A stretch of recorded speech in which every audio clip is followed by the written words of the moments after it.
오늘도 하나님의 마음이 어떠한지를 말씀을 통해서 온전히 깨닫게 되기를 축복합니다. 우리 사람은 세상의 모든 물건에 값을 매깁니다. 이것은 얼마 정도의 가치가 있겠다. 거기에 대해서 돈으로 환산하여 얼마다라고 값을 매기게 되어집니다. 왜 값을 매기겠습니까? 현명한 선택을 하기 위해서죠. 둘 중에 어느 하나만을 가져야 될 때에 어느 것이 더 값이 비싼 것이냐를 알아야 내가 싼 것보다는 비싼 것을 선택할 수 있기 때문입니다. 그래서 사람들은 더 좋은 것을 위해서 때로는 조금 부족하고 모자란 것을 아낌없이 내어버리기도 합니다. 그래서 사람들은 대를 위해서라면 얼마든지 소를 희생시킬 수 있고 또 그렇게 해야 한다고 말들을 합니다. 이것이 사람들의 셈법이죠. 어떤 것이 더 가치 있느냐? 가치 있는 것은 취하고 무가치한 것들은 버리는 것이죠. 사실은 그것이 진화론이 가지고 있는 문제이기도 합니다. 어쨌든 상황에, 환경에 잘 적응해야만 살아남기 때문에 적응하지 못하는 존재들은 도태되어 사라져야 사회의 유익이 된다라고 생각을 하게 되어집니다. 그러나 하나님의 셈법은 사람들의 셈법과는 다릅니다. 하나님의 셈법을 가장 잘 나타내 보여주고 있는 말씀이 누가복음 15장에 기록이 되어져 있습니다. 그것은 잃어버린 양 한 마리를 찾아 나서는 목자의 비유를 통해서 하나님의 셈법이 어떠한지를 우리에게 가르쳐 주고 있습니다. 목자에게 100마리의 양이 있었습니다. 그 중에 한 마리를 잃어버렸는데 놀랍게도 99마리를 들에다가 그냥 두고 그 잃어버린 양 한 마리를 찾아 났을 뿐만 아니라 찾았을 때에 기쁘 돌아와서 친구들과 이웃들을 불러서 잔치를 열었다라고 하는 것입니다. 돈으로 계산하면 이 비유는 너무나도 어리석은 멍청한 비유일 수밖에 없습니다. 99마리 양과 한 마리 양 값으로 따지면은 남아있는 99마리 양이 99배의 가치를 가지고 있습니다. 그런데 그 99마리를 덜에다가 두고 잃어버린 한 마리 양을 찾아간다면은 들에 남겨둔 99마리 양 중에서 얼마나 더 많은 양들을 잃어버릴 수 있는 가능성을 두고 이런 양 한 마리를 찾아가는 것입니다. 계산상으로 맞지를 않죠. 한 마리 양 없어도 99마리 중에서 새끼들이 태어나면 금방 수를 채울 수 있습니다. 세상 사람들은 절대로 잃어버린 양 한 마리를 찾아가지 않습니다. 왜냐하면 가치가 없기 때문입니다. 그 한 마리 때문에 99마리를 희생시킬 수가 없기 때문입니다. 그러나 하나님은 그 잃어버린 한 마리 양을 끝까지 찾아가십니다. 왜 그렇습니까?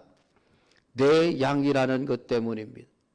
내 양이기 때문에 나는 그 한 마리도 결코 포기할 수 없다라고 하는 것이죠. 그러니까 하나님은 대를 위해서 소를 희생시키시는 법이 절대로 없으신 분입니다. 대는 대대로, 소는 소대로. 하나님이 자기의 것은 아무리 작고 아무리 가치 없는 것이라 할지라도 하나님은 절대로 포기하지 않으시고 절대로 버리시지 않으시는 분이십니다.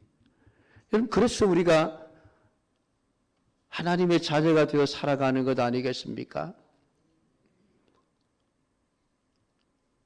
또한 잃어버린 양 한 마리를 찾아왔을 때에 이웃과 친구들을 불러서 큰 잔치를 벌인다. 이 말도 여러분 맞지 않죠. 양 한 마리 가격을 얼마나 쳐야 될지 모르겠습니다만은 한 마리 30만 원이라고 할 때에 이웃과 친구들을 불러서 잔치를 열어도 그 돈은 충분히 들어가고도 남을 것입니다. 어쩌면 더 많은 돈을 지불해야만 동네 잔치를 여러분 벌일 수 있지 않겠습니까? 돈으로 따지면은 이 목자는 가장 어리석은 목자예요. 그런데도 오늘 그 목자는 잃어버린 양 한 마리를 찾았다라고 하는 그 기쁨 때문에 돈이 얼마가 들어가든 이웃과 친구를 불러서 잔치를 열고 함께 기뻐한다는 것입니다. 그러니까 돈으로 계산할 수 없는 것이 잃었던 내 양을 찾았다는 기쁨이라고 하는 것이죠. 이게 하나님의 셈법이에요. 그 인간의 셈과 하나님의 셈은 너무나도 다릅니다. 그리고 우리가 구원을 받을 수 있는 것 한번 생각을 해 보십시오. 예수님과 우리 사람들 전체를 값을 매긴다면 누가 더 가치가 있을까요? 예수님일까요? 우리 전부일까요? 예수님이 가치가 더 많겠죠. 그럴 수밖에 없습니다. 예수님은 하나님이시니까. 값으로 매길 수 없는 분이시죠. 만약에 예수님의 값이 조금이라도 적었다고 한다면은 여러분 우리가 구원을 받을 수가 없어요. 그러니까 예수님의 생명의 값이 온 인류를 구원하고도 남을 만한 가치가 있기에 예수님이 십자가에 자기 생명을 속전으로 지불하시는 것입니다. 그러니까 돈으로 따지면은 우리를 위해서 예수님이 십자가에 죽으셔야 할 이유가 없는 거예요. 왜? 우리가 무가치한 자들이기 때문에. 근데도 하나님은 이런 무가치한 이들을 어떻게든 구원하시기 위해서 그 가치 있는 예수 그리스도, 하나밖에 없는 독생자 예수님을 아낌없이 십자가에 내어주시는 분이 하나님이십니다. 그게 하나님의 셈법이에요. 왜 그렇습니까? 내가 하나님의 택한 자라는 이유 하나 때문입니다. 다른 건 없어요. 내가 세상 사람들보다 뭐 잘난 게 있습니까, 여러분? 없어요. 이스라엘을 택하실 때도 이스라엘이 다른 나라 민족들보다 뛰어나서가 아니라 너희들이 다른 민족들 중에 가장 작은 자다. 그렇지만 내가 너희를 택했다. 택했기 때문에 나는 너희들을 버리지 않는다. 이게 하나님의 셈법이에요.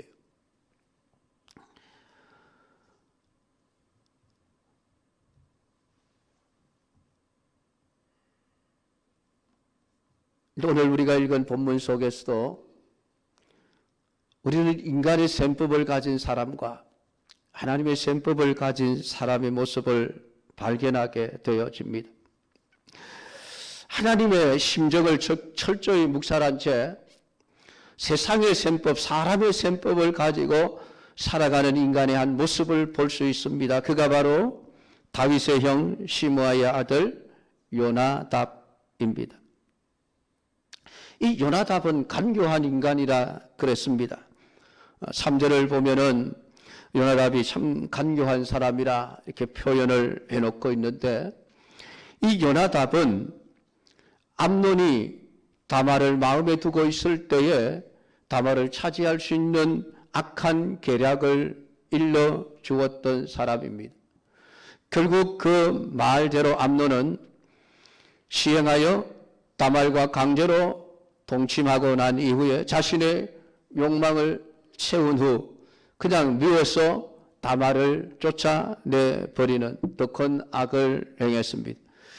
그 일로 인해서 다말의 오랍인 압살롬에게 결국은 암논은 죽임을 당하게 되어지는 것이죠. 압살롬의 복수를 우리가 인간적인 생각으로는 이해할 수 있다고 말할 수 있지만, 그러나 하나님 앞에서 보면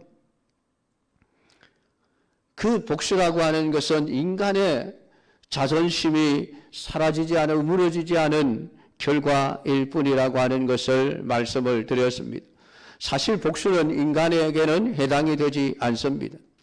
왜냐하면 우리가 만일 다른 사람에게 복수를 해야 할 일이 있다면 나 역시 누군가 다른 사람에게 복수를 당해야 할 자이기도 하기 때문입니다. 그러니까 사람들이 전부 복수를 한다면 이 땅에는 살아남을 수 있는 사람이 한 사람도 없다는 것이죠. 내가 타인에게 피해를 입은 것이 있다면 나도 역시 다른 사람들에게 피해를 입히는 일이 있습니다. 내가 모를 뿐이죠. 알고도 그냥 넘어갈 뿐이죠. 그러니까 사실은 누가 누구에게 복수를 해야 한다는 것이 우리 사람에게는 해당이 되지를 않습니다. 무엇보다도 더 중요한 것은 우리는 하나님의 원수라는 거예요. 하나님으로부터 원수 갚음을 받아야 하는 것이 우리라는 사실입니다. 왜냐하면 우리는 하나님의 아들을 죽게 한 자이기 때문입니다. 그리고 그 아들을 죽게 한 우리들을 오히려 하나님의 자녀로 삼으신 분이 바로 하나님이십니다.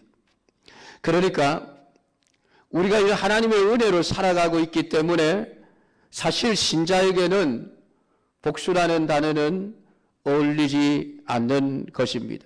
그래서 히브리서 10장 30절은 원수 갚는 것이 내게 있으니 내가 갚으리라 하시고 또 다시 주께서 그의 백성을 심판하리라 말씀하신 것을 우리가 아노니 라는 말을 하고 있는 것입니다.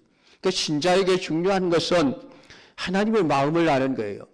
하나님의 사랑과 하나님의 은혜를 아는 것, 그것이 오늘 우리에게는 중요한 일입니다. 정말 잃어버린 양 한 마리를 찾아 나서시는 그 하나님의 마음, 즉 죄인된 우리를 찾기 위해 애쓰시고 찾았을 때에 기뻐하시는 그 하나님의 마음을 우리가 헤아리고 그 마음을 우리가 마음속에 두고 살아가야 한다는 것입니다.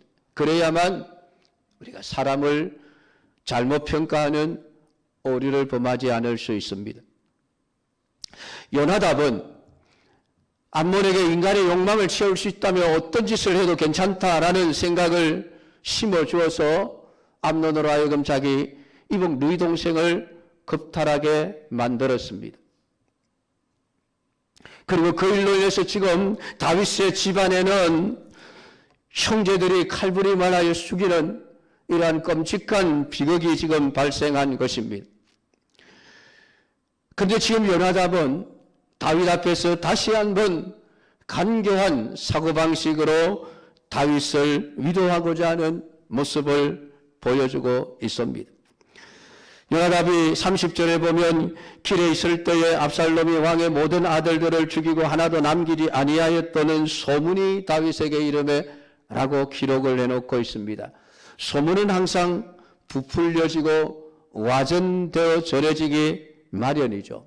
그러니까 실제로는 암논 혼자 죽었는데 지금 소문은 다윗의 모든 아들들이 압살롬에 의해서 죽임을 당했다라는 그런 소문이 다윗의 귀에 들려졌다는 것입니다. 그 소문을 들은 다윗이 얼마나 충격이 크겠습니까? 그러니까 다윗이 곧 일어나 자기의 옷을 찢고 땅에 드러눕고 그의 신하들도 다 옷을 찢고 모셔섰다라는 말을 보면은 다윗이 그 아들들이 모두 죽임을 당했다라고 하는 소식을 들었을 때에 얼마나 큰 충격을 받았는지를 짐작해낼 수 있습니다. 그런 다윗에게 지금 이 시므이의 아들 요나답이 찾아와서 위로를 한답시고 하는 말을 한번 들어보십시오. 왕이여, 왕자들이 다 죽은 것이 아닐 겁니다. 암논만 죽었을 것입니다. 왜냐하면 그 암논이 다말을 욕되게 하였기 때문에 그때부터 압살롬이 암논을 죽이기로 결심했기 때문입니다. 라고 이야기를 합니다. 지금 요나답은 다른 아들이 다 죽은 것이 아니고 암논 혼자만 죽었으니 괜찮습니다라는 투로 이야기를 하고 있는 것입니다. 다윗의 아들들이 몇 명인지 우리가 숫자를 알 수 없지만은 몇 명이든지 간에 모두가 다윗의 아들입니다. 여러분들도 아마 그럴 거예요. 10자식 중에 깨물어 아프지 않은 자식이 없다고 이야기하지 않습니까? 그러니까 어느 자식은 죽어도 되고 어느 자식은 죽으면 안 되는 이런 일은 부모에게는 없는 것입니다. 다윗에게는 암논이 비록 악을 행했다 할지라도 자기 자식이고 자기 아들입니다. 그러니까 암논이 악을 행했을 때도 안타깝게도 다윗은 그 암논을 징계하는 일을 하나도 하지를 않았습니다. 어쨌든 누가 죽는다 할지라도 아무리 악한 사람이지만은 그 아들이 죽었다는 사실은 다윗에게는 너무나도 큰 아픔이 되어지는 것이죠. 근데 지금 요나답은 다윗의 마음을 전혀 생각하지 않고 그냥 숫자, 인간의 계산법을 가지고 악을 행한 암논은 죽어 마땅합니다. 그 한 사람만 죽었고 다른 사람들은 살았으니 괜찮은 것이 아니겠습니까? 라는 투로 지금 이야기를 하고 있습니다.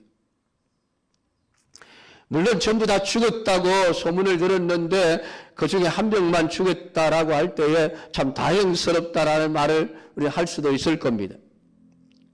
그러나 전부든 하나든 자식을 잃은 아버지의 마음의 애통함이라고 하는 것은 없을 수가 없는 것입니다.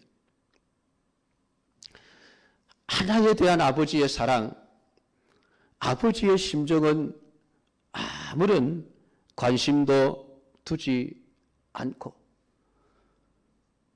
하나만 죽었으니 괜찮을 것입니다. 이것이 간교한 계산이죠. 여러분, 교회 안에 이런 사고방식을 가진 요나답과 같은 사람이 있어서는 안 됩니다. 오늘 이들의 눈에는 신자 한 사람이 보이는 것이 아니라 모든 사람을 두고 어느 것이 이익이냐 이익이 아니냐를 계산하는 계산만이 남아있기 때문입니다. 모든 성도들 한 사람 한 사람이 하나님의 자녀로 보이는 것이 아니라 그 사람들 중에 누가 내게 이익이 되고 누가 내게 손해가 되는가, 이것만을 가지고 사람들을 대하기 때문인 것입니다. 그러니까 하나보다는 많은 것에 더 가치를 두는 이러한 간교한 요나답의 계산식에 의하면은 결국은 무가치한 사람은 하나쯤은 없어져도 괜찮다는 생각을 하게 되어지는 것이죠. 그래서 교회 안에 저 사람이 교회에 별로 유익이 되지 않고 교회에 집만 돼, 그런 생각을 우리가 하게 되어진다는 얘기입니다. 그러면 그런 사람은 교회는 안 나와도 괜찮다라는 생각을 하게 되어지는 거예요. 무서운 생각이에요. 간교한 사단의 생각입니다. 마태복음 23장 24절에 맹인된 인도자의 하루살이는 걸러내고 낙타는 삼키는도다. 바리새인들을 향하여 하신 말씀입니다. 예수님 당시의 종교 지도자들을 향하여 하신 말씀입니다. 오늘 그들에게 눈에는 성도들이 성도로 보이는 것이 아니라 누가 내게 더 유익을 주는가라고 하는 그런 계산을 가지고 성도들을 대하고 있는 것이죠. 그래서 하루살이는 다 걸러내버립니다. 이익이 되지 않으니까 필요 없다라고 하는 걸러내는 것이죠. 그냥 낙타만 삼키는, 자기에게 큰 이익을 줄 수 있는 것만을 찾아가는 이런 생각을 하고 있는 자들을 가리켜서 예수님은 맹인된 인도자여 라고 그들에게 화가 있을 것을 말씀하셨습니다. 야고보서 2장 1절부터 4절의 말씀을 보아도 내 형제들아 영광해 주고 우리 주 예수 그리스도에 대한 믿음을 너희가 가졌으니 사람을 차별하여 대하지 말라. 성경은 교회 안에 어떤 사람이든지 차별 대우를 하지 말라고 말씀을 합니다. 그러면서 하시는 말씀이 만일 너희 회당에 금 가락지를 끼고 아름다운 옷을 입은 사람이 들어오고 또 남루한 옷을 입은 가난한 사람이 들어올 때에 너희가 아름다운 옷을 입은 자를 눈여겨보고 말하되 여기 좋은 자리에 앉으소서 하고 또 가난한 자에게 말하되 너는 거기 서 있든지 내 발등상 아래에 앉으라 하면 너희끼리 서로 차별하며 악한 생각으로 판단하는 자가 되는 것 아니냐. 얼마나 무서운 말씀입니까? 우리 사람들이 교회 안에서 뭔가 내게 유익이 되고 교회에 유익이 되는 사람들은 마치 어른을 떠받듯이 그렇게 떠받들면서 무가치하게 여겨지는 가난한 사람들, 별로 도움이 안 될 사람들을 보면은 무시하고 멸시하는 그런 태도를 취하는 자들을 가리켜서 악한 생각이라고 하나님은 말씀을 하고 있습니다. 교회 안에서 그런 일이 있어서는 안 된다라는 말을 하고 있습니다. 오늘 요나답이 바로 그런 생각을 가진 사람입니다. 다른 많은 아들들이 살아남아 있으니까 악한 한 사람의 아들점은 죽어도 괜찮습니다. 그러나 다윗의 마음은 그게 아니에요. 다윗의 마음은 하나님의 마음이죠. 다윗은 비록 그 암논의 악한 아들일지라도 오늘 그는 그 아들을 다른 아들과 똑같이 귀한 아들로 생각합니다. 죽어서는 안 되는 아들이라는 것이죠.